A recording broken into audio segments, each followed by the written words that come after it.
Middle east के एक और देश में बढ़ते संघर्ष ने दुनिया को टेंशन में डाल दिया है। फिलिस्तीन और लेबनान तो पहले ही युद्ध की आग में सुलग रहे हैं, मगर अब सीरिया भी एक बार फिर गृह युद्ध से जलने लगा है।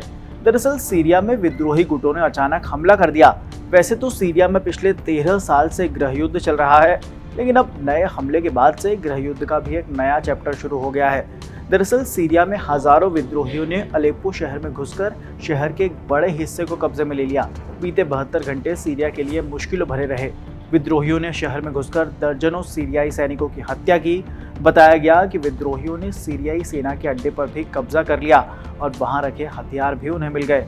मीडिया रिपोर्ट्स के मुताबिक विद्रोहियों ने अलेप्पो शहर के अंतर्राष्ट्रीय हवाई अड्डे को भी अपने कंट्रोल में ले लिया है। वहां पर अपनी मौजूदगी की फोटो भी विद्रोहियों ने सोशल मीडिया पर पोस्ट की है। इस बीच अपडेट यह है कि सीरिया की सरकारी सेना भी लड़ाकों के खिलाफ कार्रवाई कर रही है। दरअसल सीरिया में लंबे समय से बनी गृह युद्ध की स्थिति में विद्रोही 8 साल बाद अलेप्पो शहर में घुसे हैं।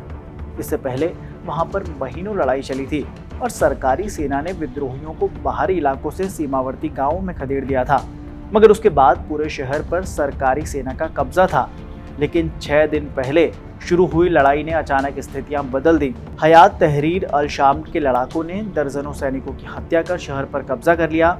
अलेप्पो का हाथ से जाना सीरिया की बशर अल असद सरकार के लिए बड़ा झटका माना जा रहा है। उनकी सेना की क्षमता और सतर्कता पर भी सवाल उठ रहे हैं, लेकिन असद ने कहा है कि आतंकियों से देश की स्थिरता और अखंडता की रक्षा की जाएगी। उन्होंने कहा कि इससे कोई फर्क नहीं पड़ता कि आतंकियों की गिनती और उनकी आगे बढ़ने की रफ्तार क्या है, वे जल्द ही खत्म किए जाएंगे। एक तरफ असद के साथ जहां रूस और ईरान है, तो वहीं विद्रोही गुटों को तुर्की का समर्थन है। इसी 1 दिसंबर को जॉर्डन और इराक ने भी सीरिया के समर्थन का ऐलान किया है। ईरान विद्रोहियों को अमेरिका और इजराइल से भी मदद मिलने की बात कह रहा है। वहीं विद्रोहियों के कब्जे वाले इलाकों में रूस और सीरियाई लड़ाकू विमान लगातार बमबारी कर रहे हैं। उधर जमीनी जवाबी कार्रवाई में 400 विद्रोहियों को मारने का सरकारी सेना ने दावा किया है। इस बीच ईरान समर्थित मिलिशिया इराक से सीमा पार कर सीरिया में भी दाखिल हो गई है। वो वहां पर विद्रोहियों से लड़ाई में सरकारी सेना का सहयोग करेगी। उधर अमेरिका, फ्रांस, जर्मनी और ब्रिटेन ने भी सभी पक्षों से सीरिया में तनाव कम करने की और नागरिकों की सुरक्षा सुनिश्चित करने की अपील की है। हैरानी की बात तो यह है कि ये सब उसी सीरिया में हो रहा है जिसे कभी मिडिल ईस्ट का ऐतिहासिक और सांस्कृतिक केंद्र माना जाता था।